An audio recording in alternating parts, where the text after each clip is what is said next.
Hello, my name is Darren Thomas and I'm the Director of Educational Research Techniques. In this video, we're going to take a look at how to provide online assessment for students. So let's go ahead and get started. So as you know, many people are having to teach online and they're having a new experience. And we all know that people are looking for ways to provide assessment for students online.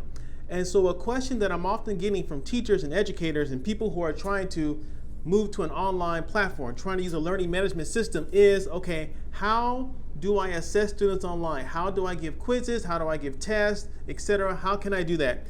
And so I'm going to share some of my thoughts on how to do this in general. So one of the first things that you have to keep in mind is that in general, we want to try to avoid, and this might surprise you, we might want to try to avoid traditional online assessment. So we want to try to avoid things that we love to give. We want to avoid tests and quizzes and things of that nature, because these things, tests and quizzes, we want to avoid these things online because it's very difficult to control for copying, contacting peers for the answers, etc.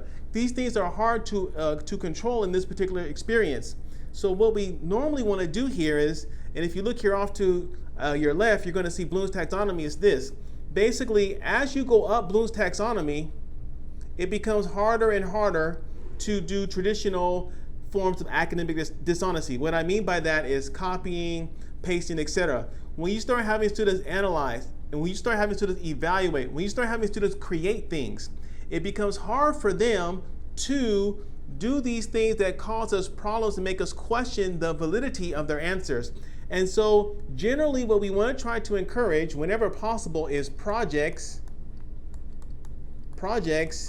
and or papers.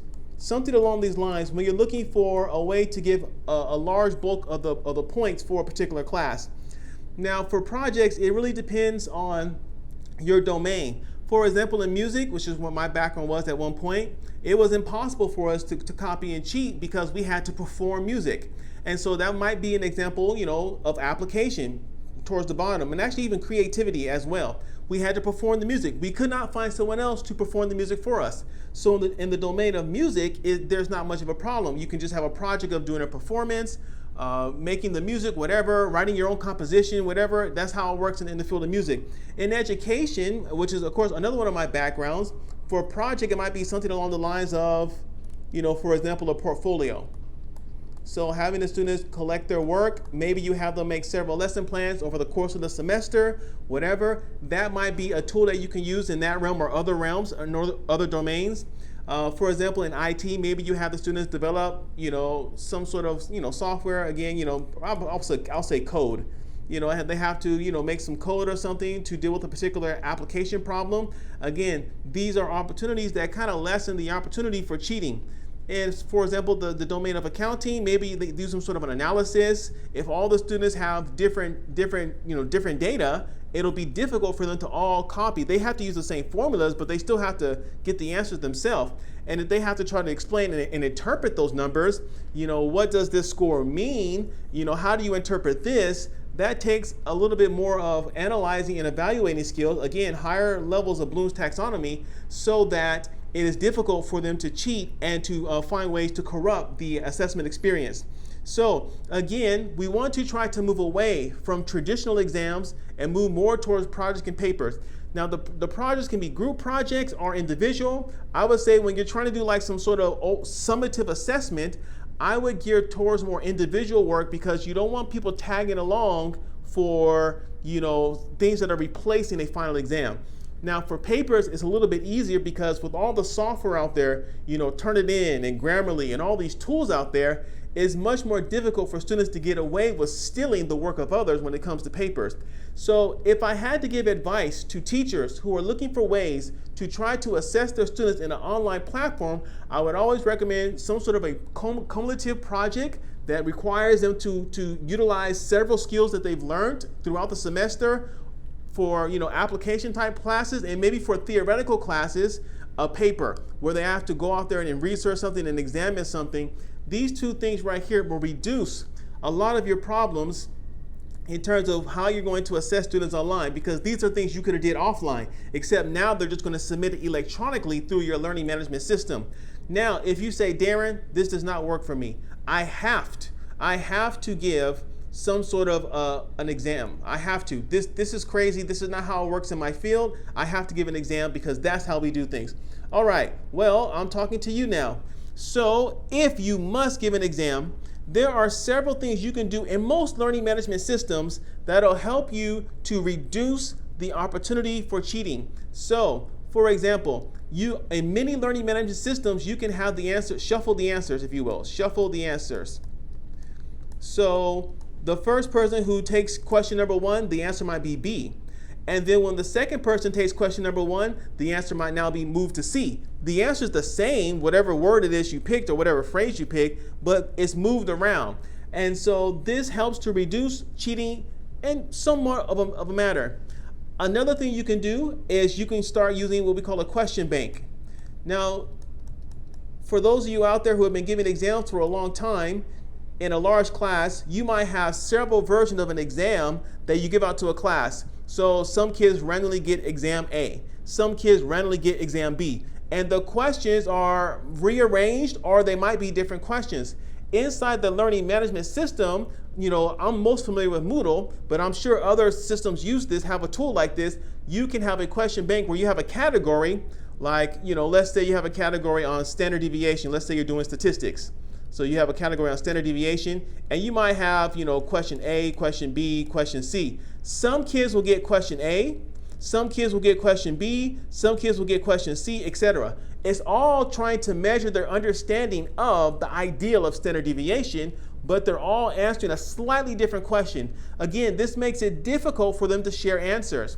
Now, this is hard to do in the beginning. If you're new to this, you can't just make one question or two questions. You have to make 10, 20 questions on one concept. So when it comes to the question bank, this is something that pays dividends when you have given the same class or the same course over several years and you have time to build up your question bank. So over the course of several semesters, you might make it your goal. I want to add 5 questions to my exam every semester or for every category on your exam. And so over the course of 2-3 years, you'll have 20, 30 questions on standard deviation, all that have been appropriately assessed based on the feedback you got from the students.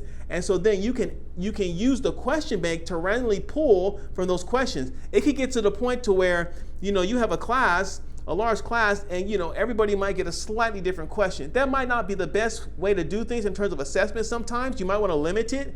But again, this variety makes it very hard for them to copy and collaborate to try to, beat the exam.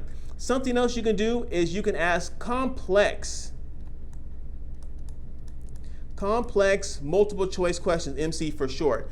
And so I'm not going to go into details on this. I've talked about this in my other videos on assessment, but what you can do here in this particular instance is that you ask multiple choice questions that require high levels of critical thinking. It is possible to get up into the analysis and evaluation level on multiple choice questions, but remember, as you go higher at Bloom's taxonomy, it gets harder and harder to have one answer. So we have to keep that in mind as well. So these are some of the tools that you can use off right now immediately to reduce the risk of cheating. Now, of course, there are other things that you can keep in mind as well. You want to make sure that you communicate your content. We're talking about just basic ideals of teaching here. Communicate your content. Make sure the students understand what is happening in the class and how things are doing. As clarity goes up, when things become clearer, which is what we're trying to talk about right now, as clarity goes up, panic goes down. And that's what we want to do as a teacher. We want to eliminate discomfort as much as possible so that the students can have the success that they need in the classroom. That's what we're trying to do here.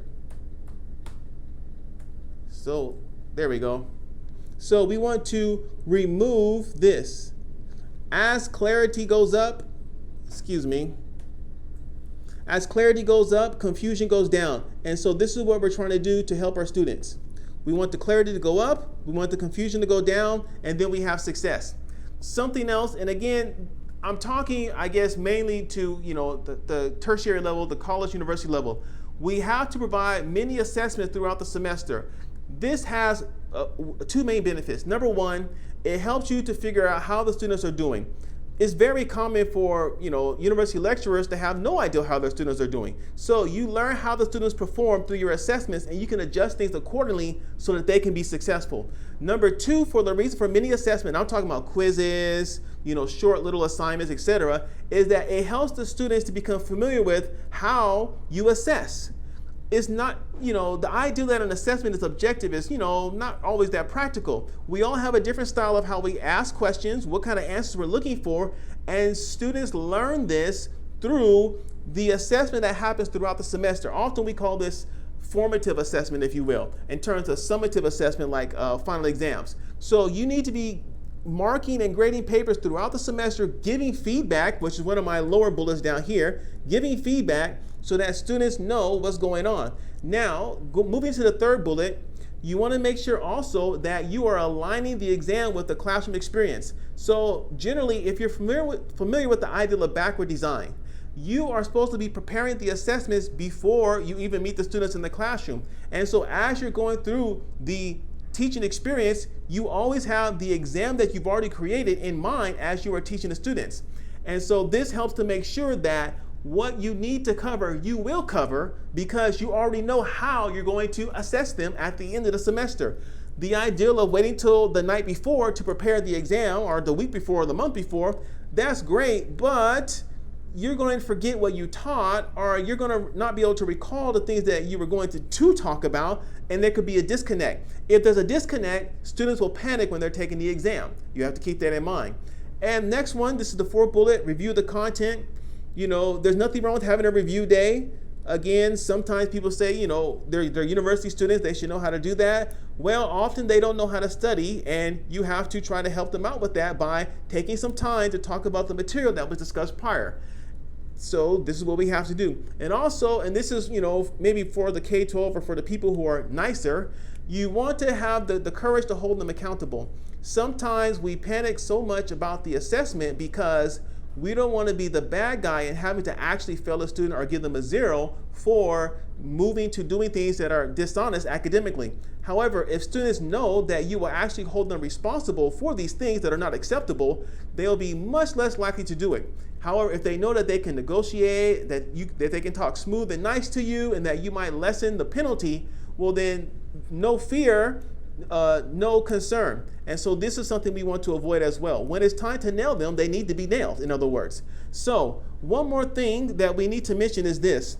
If some of these ideals on this screen are neglected, what is going to happen, and I've seen this in my experience, is that students are going to be under the impression that, hey, this class, this teacher is not fair. I don't know what they want.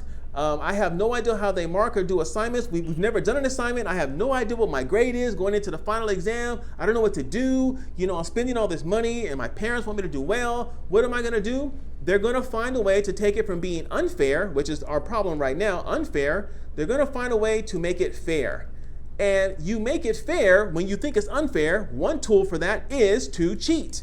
We have to be honest with ourselves. If students are under the impression that you are not reasonable, that the class is not fair, they are going to fall for the temptation that it is now okay to do things that are questionable because the teaching was questionable. So it is our job as educators to make sure that we are sharing the information students need to know. We're giving them opportunities to learn this information in an environment that is low stress, that we prepare them for the high stakes of the final exam or the final assessment, so that the students know that they are ready and that there should be no surprises. So I'll give you one more example at least before I close this. Sometimes teachers will want to do an online exam at the end of the semester, but they've never used the exam system inside their learning management system the whole semester. In other words, you've never actually went through the process of checking for the bugs and the concerns with the type of questions you may be asking, or the students are unfamiliar with how to take exams inside the learning management exam system, and that's just going to lead to temptations. If they're not comfortable with the actual software that you're using, it's going to make them nervous because remember, you're grading them for money, but they're studying with you, for their life, for their future career. So the stakes are much higher for them. For you, it might be annoying to try to figure out how to use the learning management system, exam system. But for them, if they don't understand something, it's like life or death for some of these kids at some time. And that's the kind of pressure that they're facing. So you need to make sure that when you are doing these mini assessments that I mentioned earlier, that you are preparing them for the online assessment by doing online assessment before the final exam or the final project. And this way, again, we can lower the amount of stress and pressure that they are putting on themselves as they prepare for this.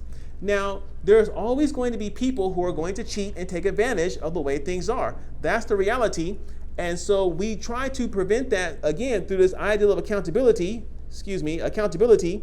and having the guts to actually deal with it. Something else that a lot of people are supporting now is the ideal of using various types of software. Again, I'm not going to criticize the software. If you want to use that cheat software that watches the students' eye contact and their head movement and all that. But again, you need to make sure you practice using this software before the actual final exam so that you can work on all the bugs and the kinks of getting comfortable with how to use this particular tool that you want to use to reduce academic dishonesty, cheating, plagiarism, etc. So these are my thoughts that I wanted to share on giving online assessment in this particular video. And so the things that you have to keep in mind is that you want to make sure that if possible, you move more towards projects and papers. That will alleviate even having to deal with any of this, because as you go up Bloom's taxonomy, it makes it much, much harder for them to copy and paste and for them to, steal answers. However, if you must use a traditional exam, again, we're not going to criticize that, but there are often tools inside the system you want to use where it's shuffling answers, shuffling questions with the question bank, or even using more complex, higher order type questions, particularly for multiple choice. Now, also, you want to keep in mind some of these principles here about making sure through the semester, things you can do before the final exam even happens, that you're giving feedback, reviewing content, that you are making sure that you are providing, little mini assessments so they can get used to using the software if you're going to use it, and also they can figure out your style and you can figure out their style in terms of how they learn. So these are the ideals that you need to keep in mind for your online assessment. My name is Darren Thomas. I am the Director of Educational Research Techniques. Take care.